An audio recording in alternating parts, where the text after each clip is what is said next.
चर्चा चल रही है 16 कारण भावना की। और 16 कारण भावनाओं में दर्शन विशुद्धि, तो हम पहले सम्यक दर्शन के बारे में समझने का प्रयास करें। और सम्यक दर्शन के जो 8 अंग होते हैं उसमें निकांक्षित अंग की चर्चा चल रही है कि एक सम्यक दृष्टि जीवात्मा अपने जीवन में संसार के भोगों की इच्छा नहीं करता, वह अनिच्छा पूर्वक अपने जीवन को जीता है, क्योंकि वह जानता है कि संसार की इच्छा अगर मैं करूंगा तो मैं इस संसार में जन्म मरण करता चला जाऊंगा। ठीक है, जितना आवश्यक है उतना ग्रहण करता है, अनावश्यक चीज़ों को वह ग्रहण नहीं करता। ऐसी ही चर्चा 2-3 दिन से निकांक्षित अंग के बारे में अपन कर रहे हैं कि वह अनंतमती इतनी दृढ़ता के साथ अपने जीवन को जीती है। अनेक अनेक प्रकार के लोग उसके जीवन में आते हैं, मगर उसकी इच्छा उनके प्रति नहीं होती। और वह विद्याधर ने जब उसे पर्ण लघु विद्या के माध्यम से जंगल में छोड़ दिया और भीलों का राजा उस अनंतमती को ग्रहण करना चाहता, एक नारी राजा से भी प्रभावित नहीं हुई। राजा को पाने की उसके अंदर कोई इच्छा उत्पन्न नहीं हुई। उसने विचार किया कि मैं अपने जीवन में इस संसार के भोगों की इच्छा क्यों करूं? क्या जरूरत है मुझे भोगों की इच्छा की? क्योंकि अगर मुझे भोगों की इच्छा होती तो मैं ब्रह्मचर्य व्रत क्यों धारण करती? पिताजी ने अनेक प्रकार से समझाने का प्रयास किया था कि बेटा, हमने तो तुम्हें मात्र 8 दिन का ब्रह्मचर्य दिलाया था, सब तरफ से भोगों की उपलब्धि थी, मगर उसने कहा कि जब संयम धारण कर ही लिया है तो ये पंच इंद्रियों के विषयों की इच्छा क्यों करना? जब अंतरंग परिणामों से धर्म को हमने आत्मा की पर्याय बना लिया है, तब यह संसार के तुच्छ भोग की इच्छा करना, इन्हें ऐसी दशा है जैसे कालिदास डाल पर बैठ करके उसी डाल को काट रहे थे। ऐसा ही कहीं मैं अपने जीवन में न कर लूं। ऐसे अनेक कालिदास जैसे बहुत व्यक्ति दुनिया में हुए हैं, चतुर्थ काल में भी हुए हैं, पंचम काल में भी हुए हैं और होते रहेंगे, क्योंकि बहुत सारे लोग अपने धर्म का उपयोग अपनी इच्छाओं के लिए करते हैं, महत्वाकांक्षाओं के लिए करते हैं, मगर सम्यक दृष्टि कहता है कि संसार के भोग तो पुण्य के उदय से मिलते हैं। इनकी इच्छाओं करने से कभी अगर जिसने किया, निदान बंद किया, रावण पूर्व जन्म में बहुत बड़ा तपस्वी था, दिगंबर मुद्रा को धारण करने वाला वह रावण ध्यान में तल्लीन था। दिगंबर मुद्रा को धारण करने वाला, 28 मूल गुणों का निर्दोष पालन करने वाला और ऐसी घोर घोर तपस्या कर रहा था।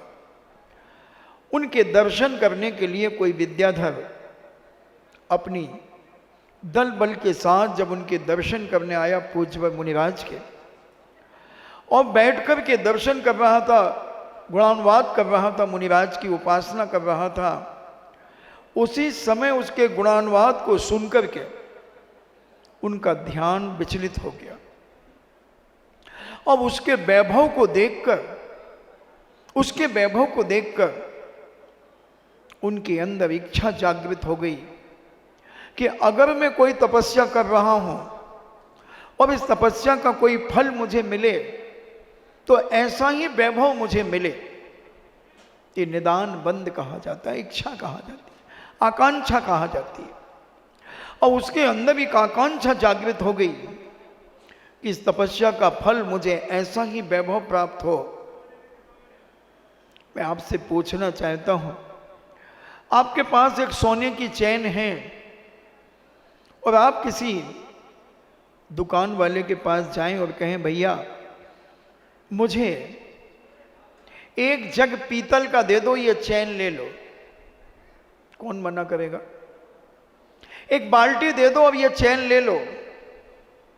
2 गिलास दे दो, एक चैन ले लो। सोने की प्योर 16 बानी की चैन है और 1 तोले से ऊपर चैन है। बताओ कौन को बेचैनी नहीं होगी और कौन उस चैन को नहीं लेगा? एक झटके में ले लेगा आदमी। ऐसा ही कर्म विचार करता है कि ये कैसा पागल, इस मुद्रा से साक्षात मोक्ष की प्राप्ति होती है, इस तपस्या से साक्षात केवल ज्ञान प्राप्त होता है, और ये व्यक्ति, ये जीव, ये मुनिराज संसार के वैभव की इच्छा कर रहे हैं। दे दो, हो गया कर्म बंद। उसी समय कर्म बंद हो गया और वहां की तपस्या पूर्ण करते हुए मरण को प्राप्त हुए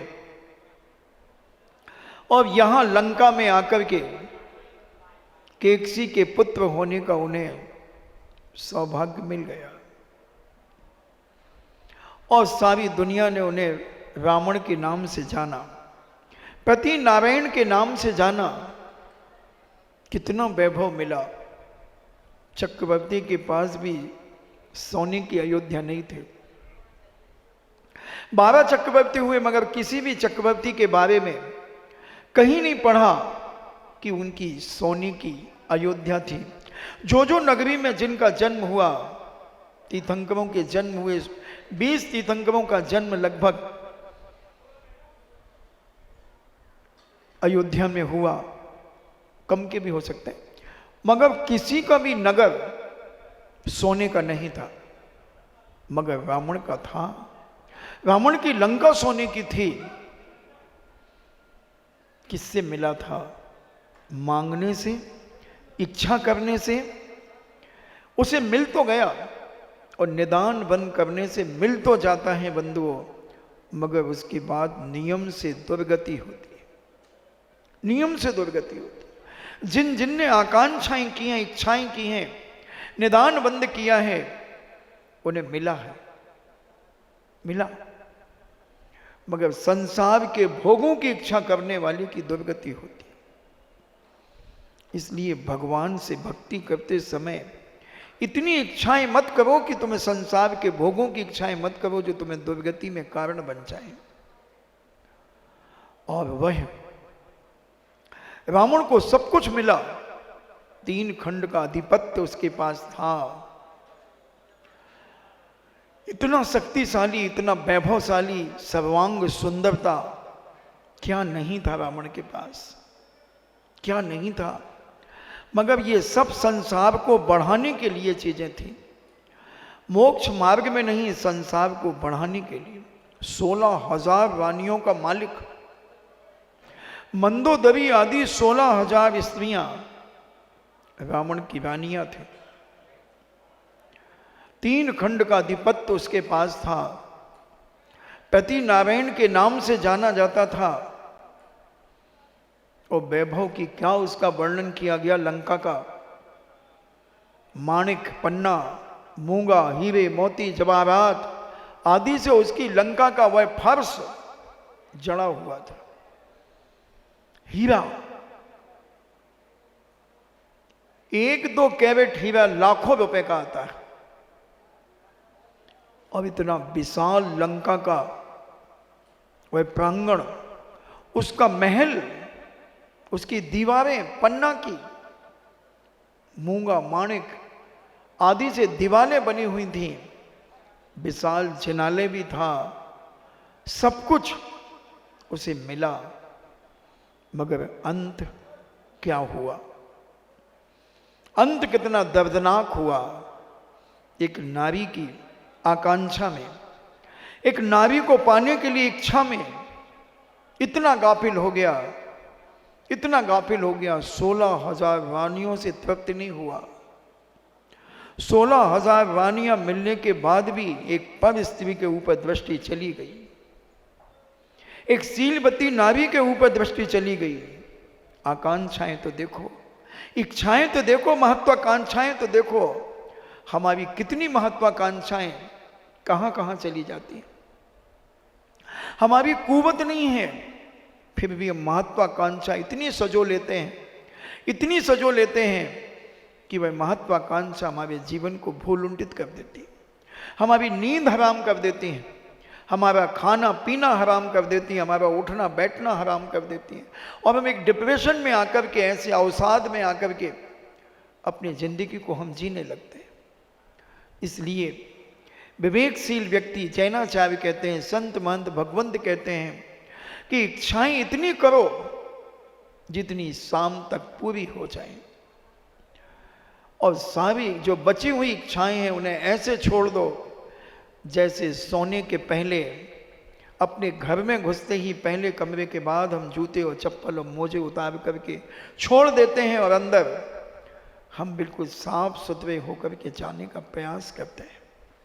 ऐसे अपनी महत्वाकांक्षाएं, अपनी इच्छाएं सब छोड़ करके चले जाओ। जितना खाली होते बने, जितना हल्का होते बने, उतना बनने का प्रयास करो। सारी महत्वाकांक्षाओं को छोड़ो, आकांक्षाओं को छोड़ो। मगर हम तो लेटे लेटे और न जाने कितनी आकांक्षाओं को हम ग्रहण कर लेते हैं, कितनी इच्छाओं को हम उत्पन्न कर लेते हैं, और वही इच्छा, वही आकांक्षा, वही महत्वाकांक्षा हमारी नींद को हराम कर देती है, नींद को विघ्न डाल देती है। और नींद जब हमें नहीं आती, तो जब हम प्रातःकाल उठते हैं तो हमारा सिर भारी होता है, हमारा खाने में मन नहीं लगता, सिर दर्द होने लगता है, और हम सोने का प्रयास करते हैं। हम दिन में कभी सो जाते हैं, फिर रात को हम फिर जागते हैं, क्योंकि महत्वाकांक्षाएं अभी समाप्त नहीं हुई हैं, हमने उनको शमन भी नहीं किया है, और इतनी इच्छाएं उत्पन्न होती चली जाती हैं। 2-4 दिन में जब सिर दर्द, भारीपन, हाथ पैरों में दर्द बढ़ता है और हम डॉक्टर के पास जाते हैं, डॉक्टर कहता है कुछ नहीं, सारे चेकअप करा लेते हैं, कुछ नहीं होता। अंत में डॉक्टर यही कहता है किसी साइकोलॉजी वाले के पास जाओ। और जब हम साइकोलॉजी वाले के पास जाते हैं तो वो हमारी फेस रीडिंग करता है, हमारे उठने बैठने के तरीकों को देखता है, और कहता है कि इनको कोई टेंशन है, कोई डिप्रेशन है इनके अंदर, कोई ऐसी महत्वाकांक्षा है, और इन्हें उसी कारण से नींद नहीं आ रही है, शरीर में सुस्ती आ रही है, अनेक प्रकार की परेशानियां, और वो इन्हें एक नींद की गोली दे देता है। और जब 1 हफ्ते तक वो उसका कोई प्रभाव नहीं पड़ता, आप दोबारा जाते हैं तो उसका डोज बढ़ा देता है, 3वें हफ्ते में फिर डोज बढ़ा देता है। मैंने यहां तक देखा महत्वाकांक्षियों को कि वो 5-5, 7-7 गोलियां भी डिप्रेशन में खा लेते हैं। अब उनके शरीर में उनके जो स्नायु हैं वो सुप्त होते चले जाते हैं, और उनका शरीर एक चलती फिरती लाश के समान जैसे हो जाता है, ऐसा ढीला ढाला हो जाता है और सुस्त हो जाता है। अब वो नशे में झूमते हैं और नशे में ही उनको नींद आती है। महत्वाकांक्षा इतनी क्यों रखते हो, इतनी आकांक्षाएं क्यों रखते हो? कुवत कम खर्चा ज्यादा, आमद कम खर्चा ज्यादा, लक्षण है मिट जाने का। कुवत, आमद कम खर्चा ज्यादा, लक्षण है मिट जाने का। कुवत कम गुस्सा ज्यादा, लक्षण है पिट जाने का।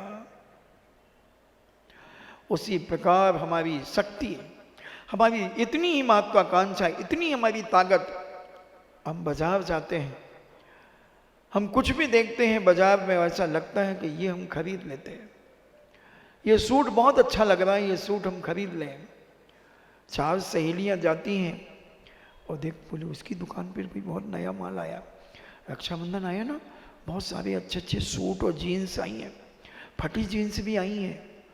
हाँ हाँ फटी, बहुत बढ़िया फटी फटी आई है। कितने की दे रहा है? 3,500 की है। वो कह रहा था तुम्हें 3.5 की दे देंगे, वैसे तो हम 3,800 की बेचते हैं। तो तेरे पापा ने कितने पैसे दिए? मेरे पापा ने तो 1500 दिए हैं। और पापा कह रहे हैं कि देख भाई इसी में दोनों कपड़े ले आना, हाई नेक भी ले आना और जीन्स भी ले आना। बताओ 1500 में वो 3800 की 3.5 में दे देगा। अब हम घुटना चालू हो गए। अब पापा को मक्खन पॉलिश लगाना शुरू कर दिया। पापा पापा, हाँ बेटा, पापा एक जीन्स लेना है मुझे। तो लो ना बेटा, हमने दिए ना तुम्हें 1500 रुपये। पापा उतने में नहीं आती, 1500 में जीन्स नहीं आती।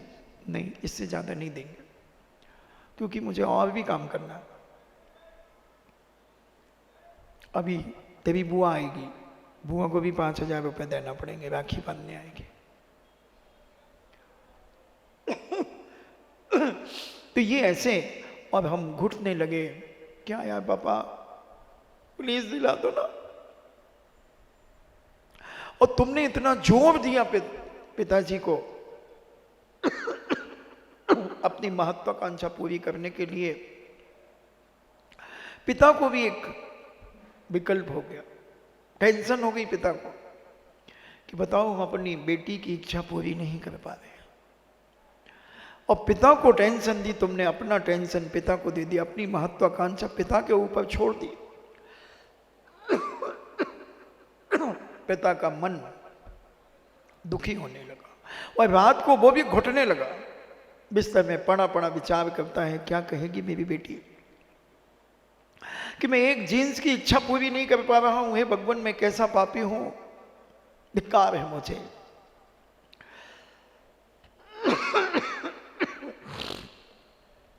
इसलिए ऐसी महत्वाकांक्षा क्यों करना, ऐसी इच्छाएं क्यों करना कि सामने वाले को भी दुखी कर दे। और अपने आप को इतना संभालने का प्रयास करो कि हम उतना ही करेंगे जितना हमें जरूरत है। जरूरत से ज्यादा, सीमा से ज्यादा कोई भी चीज की इच्छा करना अपने जीवन का विनाश करना है। विनाश करना। वह चाहती अनंतमती तो भीलों के राजा से पानी ग्रहण कर सकती थी। भीलों का राजा के पास भी अपार वैभव था, मगर उसकी भोगा अभिलाषा नहीं थी। वह पंचदियों के विषयों में लिप्त होना नहीं चाहती थी। वह अपने जीवन का कल्याण करना चाहती थी। वह कहती है, जब मेरे पिता ने संयम धारण किया है, मेरे पिता ने ब्रह्मचर्य धारण किया है अष्टांग का पर्व में, तो वो तो शादीशुदा है, मैं तो कुंवारी हूं। मैं क्यों इस कीचड़ में फंसूं, मैं अपनी जिंदगी को क्यों इस पाप में ढकेलूं। और मैं सैल पे रह सकती हूं, मैं किसी का घर नहीं झांकूंगी कि अगर ब्रह्मचर्य लेकर के मैं दुनिया के दुराचार करूं, दुनिया के पाप करूं, ये तो मुझे करना ही नहीं है। और मेरी इच्छा भी नहीं है कि मैं शादी करूं। क्या करूंगी शादी करके, मनुष्य पर्याय बड़ी दुर्लभता से मिलती है। गृहस्थी में क्यों उतरूं, गृहस्थी में उतर करके अपने आप को गंदा करूं और फिर धोने का प्रयास करूं। इसलिए मैं तो पहले ही साफ सुथरी हूं, पवित्र हूं, अब मैं क्यों गंदी होना चाहूं। मैं आपसे पूछता हूं, एक व्यक्ति बैठा हुआ था और सामने कीचड़ पड़ी थी। उसने कीचड़ को उठाया, मुंह में लगा लिया और पड़ोसी से कहता, भाई साहब एक बाल्टी पानी देना। बोले क्यों? बोले चेहरा धोना है। तो ये अच्छा है या बुरा? जब पहले से ही तुम साफ सुथरे थे, पवित्र थे, फिर तुम क्यों कीचड़ में गिरे, कीचड़ लगाने का प्रयास क्यों कर रहे हो? और कीचड़ लगाने के लिए इतने उत्साहित क्यों हो रहे हो? अनंतमती कहती है कि मैं संसार के कीचड़ में उतरना ही नहीं चाहती। मैं इस दलदल से ऊपर रह करके, दलदल में रह करके भी अपने आप को सुरक्षित और पवित्र बना करके रखूंगी। और उसने उस समय जो संकल्प लिया, वह संकल्प उसका आजीवन हो गया कि मैं आजीवन ब्रह्मचर्य व्रत का पालन करूंगी। आकांक्षाएं अगर हम अपनी जितनी कम करते चले जाएं, तो हम सम्यक दर्शन का दूसरा अंग, निकांक्षित अंग अपने जीवन में प्रस्तुत कर सकते हैं, प्रकट कर सकते हैं, उत्पन्न कर सकते हैं। मगर हमारी इच्छाएं कितनी हैं, इतनी इच्छाएं हैं हमारी कि जो हमारे सामने है उसे तो हम ग्रहण नहीं कर पा रहे, उसे भोग नहीं पा रहे, और हम आगे की कितनी इच्छाएं रख रहे हैं, पता नहीं कितने ख्वाब देख रहे हैं हम अपने जीवन में। सामने की थाली जो परोसी गई है उसे तो हम खा नहीं रहे हैं, और शाम को भोजन कर रहे थे भोजनशाला में, और विचार करते कल रविवार है, कल क्या क्या बनेगा यहाँ पर। अरे जो बनेगा बनेगा, तुम्हें इतनी टेंशन क्यों है? नहीं, कल भी हम आएंगे ना, तो फिर कल घर से खा के नहीं आएंगे, यहीं पे खाएंगे, क्योंकि कुछ अच्छा बनेगा, कुछ अच्छा बनेगा। और हम ऐसी इच्छाएं, महत्वाकांक्षाएं अपने जीवन में खाने की, पहनने की, पहनने की, देखने की, सुनने की, पता नहीं कितनी इच्छाएं अपने जीवन में उत्पन्न करके रखते हैं। और जैनाचार्य कहते हैं निकांक्षित बनो, इच्छाएं इतनी ही करो जितनी तुम्हें जीवन में आवश्यक है, जितनी आवश्यक है, कितनी आवश्यक है। वो मजबूरी है कि हम उन इच्छाओं के बिना नहीं रह सकते, तो करो, मगर इतनी मत करो जो अनावश्यक है, जिनका कोई मतलब ही नहीं है, तथ्य ही नहीं है, और वो सारी की सारी हमारे जीवन में एक डिप्रेशन को पैदा कर देती है, एक जिंदगी को हिला देती हैं और कलह को पैदा करा देती हैं, और हम बीमार बनकर के जिंदगी को व्यतीत करने लगते हैं। और वह कन्या अनंतमती,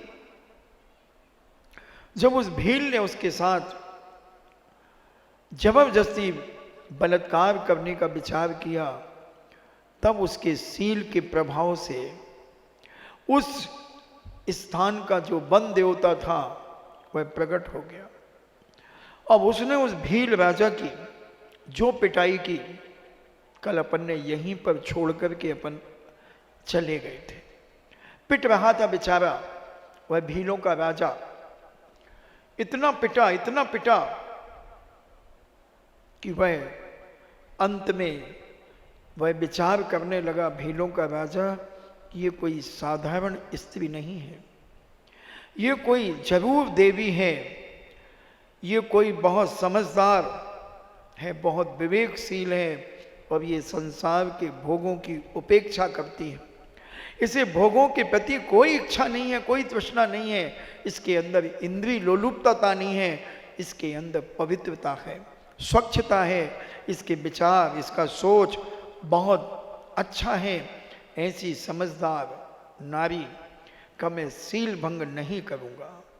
पिटने के बाद यह विचार उसके अंदर आ गया, और उसने ऐसा विचार करके वह राजा डर गया, और उसने अनंतमती को बंजारों के साथ ठहरे हुए एक पुष्पक नाम के बंजारे को उसे सौंप दिया। जैसे तैसे भीलों से बची, मगर एक बंजारे को दे दिया, और बंजारे को जब दे दिया तो वह प्रमुख बंजारा अनेक प्रकार के लालच, अनेक प्रकार के लोभ उसे दिखाने लगा। अब उससे विवाह करने की बात कहने लगा। अनंतमती कहती है, हे पूजनी पिताजी, मैं विवाह करना नहीं चाहती।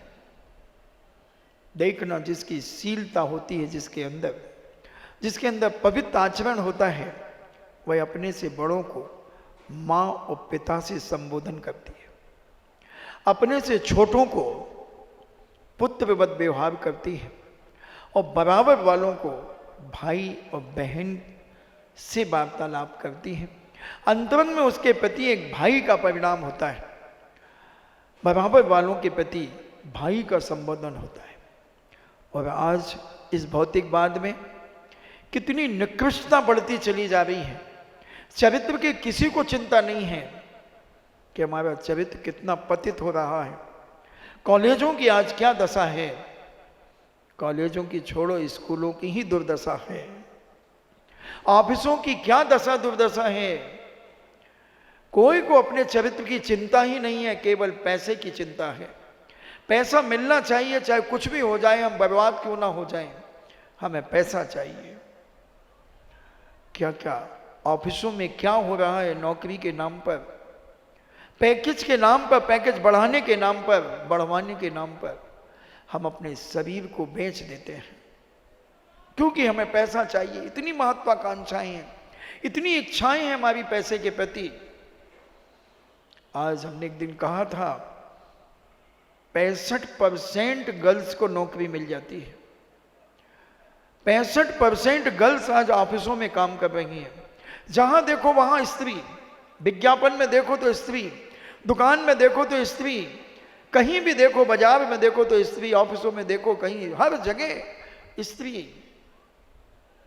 बेचारे अच्छी पढ़े लिखे डिग्रियों से युक्त कितने युवा आज बेरोजगार घूम रहे हैं, उन्हें नौकरियां नहीं मिल रही हैं। और गर्ल्स, लड़की जहां जाती है उसे बहुत जल्दी नौकरी मिलती है। कभी इस पर हमने विचार किया कि ऐसा क्यों हो रहा है? सेलमैन खड़ा कर दिया, दुकानों पर लड़कियां खड़ी हुई हैं, कपड़े बेच रही हैं, साड़ियां बेच रही हैं, क्या क्या नहीं बेच रही हैं, अपना शरीर भी बेच रही हैं। पैसे के प्रति इतनी महत्वाकांक्षा, इतनी इच्छाएं, क्या करोगे पैसे का? कितना खाओगे पैसा? कितना चाहिए तुम्हें पैसा? कितना चाहिए? माता पिता भी पढ़ा रहे हैं लड़कियों को, पढ़ो बेटा, खूब पढ़ो। फिर कहती महाराज जी उसको जॉब नहीं मिल रही, आशीर्वाद दे दो। क्यों क्यों क्या क्यों चाहिए जॉब? उसके पापा नहीं कमाते? अरे जी कमाते हैं, अच्छा कमाते हैं, उसका भाई भी कमाता है। फिर बेटी को क्यों नौकरी पर भेज रही हो? भार है क्या? भार है क्या? कितनी ऐसी बेटियां हैं जिनके 2-2, 3-3 भाई कमा रहे हैं, पिताजी कमा रहे हैं, और उसके बाद भी उस लड़की को नौकरी करना के शौक है। कहीं ना कहीं उसके अंदर पाप है, कहीं ना कहीं उसकी कोई महत्वाकांक्षा है। पैसा अपार है, 2-2 लाख रुपए महीने घर पे आ रहा है, फिर भी लड़की को हम बाहर भेज रहे हैं। कोई बेंगलोर भेज रहा है, कोई अमेरिका भेज रहा है, कोई फ्रांस भेज रहा है, कोई जापान भेज रहा है, कोई कहीं भेज रहा है। क्यों भेज रहे हो? पूछो अपने इस बेईमान मन से, क्या करोगे इतना पैसा? खाओगे? अरे एक गरीब आदमी भी पेट भरता है और एक अमीर आदमी भी पेट भरता है। 4 रोटियां 8 रोटियां से ज्यादा कौन, 10 रोटियों से ज्यादा कौन खाता है? मगर हमारी महत्वाकांक्षा, हमारी भूख कितनी है, कितनी भूख है हमारी। हम अपनी बेटियों से नौकरियां करवा रहे हैं, हम बेटियों का कमाई का पैसा खा रहे हैं। ठीक है, अगर किसी की आवश्यकता है कि अगर बेटी नहीं कमाएगी तो घर अस्त व्यस्त हो जाएगा, क्योंकि पिताजी विक्षिप्त हैं, माँ बीमार है, भाई है नहीं, तो उसे मजबूरी में ये काम करे तो कोई बात नहीं। मगर सब तरफ से हम सुविधा युक्त हैं, किसी प्रकार की कोई कमी हमारे पास नहीं है। घर में 1-1, 2-2 गाड़ियां हैं, 4 व्हीलर है, सब कुछ है, फिर भी हमने अपनी लड़की को कहां भेज दिया? कौन सी काल कोठरी में भेज दिया? कौन से ऐसे स्थान पे भेज दिया तुमने? क्यों भेज दिया? सोचना जरा। इतनी महत्वाकांक्षाएं हमारी पैसे के प्रति, धन दौलत के प्रति। अरे ये तो पुण्य की दासी है, धन दौलत बंधुओं पुण्य की दासी है, पुण्य की नौकरानी है। जहां पुण्य है वहां धन बिछा रहेगा, तुम खर्च नहीं कर पाओगे। पुण्य करना तो सीखो तुम। हम चाहते हैं कि हम पुण्य ना करें और हमें सब कुछ मिल जाए, असंभव। बिना पुण्य के भिखारी को भी भीख नहीं मिलती बंधुओं। बिना पुण्य के दुकान भी नहीं चलती। जब तक पुण्य है तभी चलेगी, और इच्छाएं भी तभी पूरी होंगी जब पुण्य होगा। और इच्छाओं को हम कितना भी करते चले जाएं, वो इच्छा हमारे जीवन में कभी पूर्णता को प्राप्त नहीं होगी। कितनी इच्छाएं, एक कहानी तुमने पढ़ी होगी कि एक व्यक्ति बहुत महत्वाकांक्षी था और उसके मन में इच्छा आई कि मैं जिस चीज को छूऊं वो सोना हो जाए। बैठा बैठा प्रतिदिन विचार करता आकाश मार्ग से एक देवता जा रहा था। उस देवता ने कहा कि ये व्यक्ति सोच रहा है कि मैं जिस चीज को छूऊं वो सोना हो जाए। उसने कहा चल इसे देता हूं, और उसके आकाशवाणी हुई कि तुम जिसे छुओगे दोस्त वो सोना होगा। बहुत आनंदित हुआ, उछल पड़ा। प्रातः काल का समय था और उसने सोचा कि चलो अपने गमले जो हमारे घर पे रखे उनमें पानी तो डाल दूं। और जैसे ही उसने पानी का जार उठाया वो सोने का हो गया। पानी भी सोने का हो गया और जार भी सोने का हो गया। वाह वाह वाह। अब उसने पेड़ों को हाथ लगाया, एक फूल तोड़ने का प्रयास किया, वो पेड़ भी सोने का हो गया। दूसरा गमला छुआ वो भी सोने का हो गया। तीसरा गमला छुआ वो भी सोने का हो गया। एक एक करके सारे गमले सोने के हो गए। वो अपनी श्रीमती को आवाज लगाता है, अबे सुनो, देखो आज अपना गमले, अपना बगीचा स्वर्णमय हो गया है। हमने ग्रंथों में पढ़ा था कि स्वर्ण जैसे बगीचे थे हमारे घर में, साक्षात सोने के वृक्ष हैं। आओ वे गांव वालों, आओ वे मोहल्ले वालों, कॉलोनी वालों, आओ। सारे लोग देखकर कहते वाह वाह वाह। और जिस चीज को वो छुए, दीवार को छुआ, दीवार सोने की हो गई। दरवाजे को छुआ, दरवाजा सोने का हो गया। कुर्सी को छुई, कुर्सी सोने की हो गई। सारी चीजें जिसे छूता चला गया वो सोने की होती चली गई। इतनी महत्वाकांक्षा थी, अभी तृप्त नहीं हुआ, अभी तृप्त नहीं हुआ। और वह सोना जिसे छुए, एक दिन निकल गया, 2 दिन निकल गए, भूख से तड़पने लगा। पत्नी कहती भोजन कर लो। भोजन की थाली रखती है और जैसे ही रोटी उठाता है वो सोने की हो जाती है। सब्जी की कटोरी उठाता है, सोने की हो जाती है। सब्जी भी सोने की, यानी लौकी भी सोने की, गिलकी भी सोने की, कद्दू भी सोने का, मूंग की दाल भी सोने की, उड़द की दाल भी सोने की, अरहर की दाल भी सोने की। सब सोना सोना सोना सोना। तड़प गया। अपनी पत्नी को बुला करके कहता है कि अब भूख सहन नहीं होती। उसकी पत्नी उसके आंसू पहुंचती है, वो हाथ पकड़ लेता है, पत्नी भी सोने की हो जाती है। बेटी देखती है, पिताजी, हाँ बेटा, बहुत जोरों से भूख लगी है, मैं भोजन बना के लाती हूँ। और बेटी थाली में भोजन सजा करके लाती है और कहती मैं खिला देती हूँ, आप मत छूना, आप छुओगे तो वो रोटी भी सोने की हो जाएगी। और वो कहता हाँ बेटा तू खिला दे। और बेटी जैसे ही ग्रास बना करके उसके मुंह में ऐसे फेंकती है तो वो ग्रास सोने का हो जाता है उसके मुंह में। अब वो उसे निकाल करके बाहर रख देता है। और उसको बेटी को जब ये वेदना नहीं देखी गई, वो कहती पिताजी कैसे सहन कर रहे हो भूख। अब वो रोने लगी।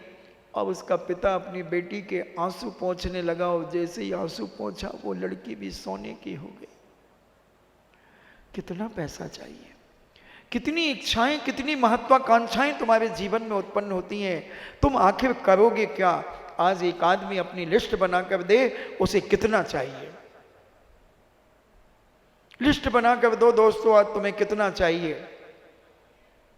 मगर उससे बात मांगना मत, मगर उसके बाद भी तुम्हें बहुत अच्छी अच्छी चीजें दिखाई जाएंगी। जो तुम्हारे पास है उससे भी अच्छी चीजें दिखाई जाएंगी। अगर मन में भी आ गया, काश 5 मिनट बाद लिस्ट बनाते तो ये भी लिख देते, आ जाएगा ना, ये भी लिख देते, बस गए काम से, गए काम से। कभी तृप्त हो पाओगे? जिंदगी में कभी तृप्त नहीं हो सकते बंधुओं, कभी तृप्त नहीं हो सकते। हमारी महत्वाकांक्षाएं इतनी बढ़ चुकी हैं कि हम उन्हें घटाना ही नहीं चाहते, हम उन्हें बढ़ाना ही चाहते। एक भिखारी था और राजा ने घोषणा कर दी कि सबसे पहले जो हमारे राज दरबार में आएगा उसकी सारी इच्छाओं को मैं पूरा करूंगा। बहुत सारे भिखारी गए और एक ऐसे व्यक्ति को ये बात जब पता चली तो वह एक मनुष्य की खोपड़ी लेकर के गया और 3 बजे रात से राजा के राज दरबार के दरवाजे पर बैठ गया। और जैसे ही राज दरबार का दरवाजा ब्रह्म मुहूर्त में खुला और राजा ने अपने कोषागार से कहा कि जाओ इनसे पूछो कि क्या चाहिए। उन्होंने कहा, जो भिखारी बनकर के गया था, कि मेरा ये पात्र स्वर्ण मुद्राओं से भर दो। राजा ने कहा ठीक है भरता हूं, और कोषागार से सारी स्वर्ण मुद्राएं बुलाई गई और उसके पात्र में डालते चले गए। पात्र भरा नहीं। राजा ने हीरे मोती जवाहरात सारी चीजें डाल दी मगर पात्र नहीं भरा। भरा नहीं। जितनी दौलत थी राजा ने सब डाल दी। राजा कहता है कि मैं झूठा हो जाऊंगा। और भी अपने मित्र राजाओं से भी उसने मंगाया, सब डाल दिया। अंत में राजा जब थक गया तो कहता है भाई ये कोई जादू का पात्र है क्या? बोले ये जादू का पात्र नहीं है, ये मनुष्य की खोपड़ी है। ये मनुष्य की खोपड़ी का पात्र है। मनुष्य को 3 लोक की संपदा भी मिल जाए तो भी वो कभी तृप्त नहीं होगा और सब यहीं छोड़ करके चला जाएगा। क्या ले जाएगा अपने साथ में? सिकंदर गया जब दुनिया से सभी हाली बहाली थे और सामने पड़ी थी दौलत और दोनों हाथ खाली थे। क्या ले जाते हो बंधु? कितने लोग इस आगरा में मरे होंगे, कितने आपके रिश्तेदार मरे होंगे। मैं पूछना चाहता हूं क्या क्या लेकर के कौन कौन गया है? बड़े बड़े विद्वान, बड़े बड़े सेठ साहूकार, राजा महाराजा, बड़े बड़े नूरजहां मुमताज आदि सब मरे हैं। क्या लेकर के गए हैं? इतनी क्यों महत्वाकांक्षाएं, इतनी क्यों हम इतने रागान्वित हो जाते हैं? इतनी इच्छाओं को इतनी उत्पन्न कर लेते हैं अपने अंदर कि हमारी नींद हराम हो जाती है, हमारा जीवन अस्त व्यस्त हो जाता है। और एक नारी, एक अनंतमती, एक बिटिया जिसके लिए सब कुछ मिल रहा है मगर उसकी कोई महत्वाकांक्षा नहीं है, कोई इच्छा नहीं है, ना राजा रानी बनने की है और ना कुछ। जब वह बंजारा उसे लोभ दिखा करके उससे विवाह करने की इच्छा व्यक्त करता है परंतु अनंतमती उसे स्वीकृत नहीं करती और बड़े विनय से कहती है कि पिताश्री मैं अपने जीवन में विवाह करना नहीं चाहती। और वह बंजारा उसे अयोध्या की एक बेश्या के पास बेच देती है। बेश्या, नित्यांगना कहो, बेश्या कहो, दुराचारणी कहो और धोबी का घाट कहो। बेश्या को धोबी के घाट की भी उपमा दी गई है कि वह इतनी निकृष्ट दशा और एक अनंतमती को पाकर के देखती है, ओहो सर्वांग सुंदर, इससे मेरा कोठा बहुत अच्छा चलेगा, बहुत अच्छा चलेगा और ये छोकरी को मैं फंसा दूंगी, कैसे भी करके मैं अपने जाल में इसे लिप्त कर लूंगी।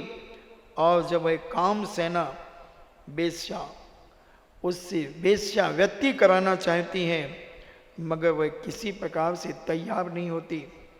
और उस बेश्या ने देखा कि ये मानने वाली नहीं, उसने मारा, पीटा, अनेक प्रकार से उसे यातना दी मगर अनंतमती अपने दृढ़ विश्वास के साथ कभी हिली नहीं, डुली नहीं और उसने संकल्प कर लिया था कि मैं इस पाप के गर्त में अपने जीवन को नहीं डालूंगी।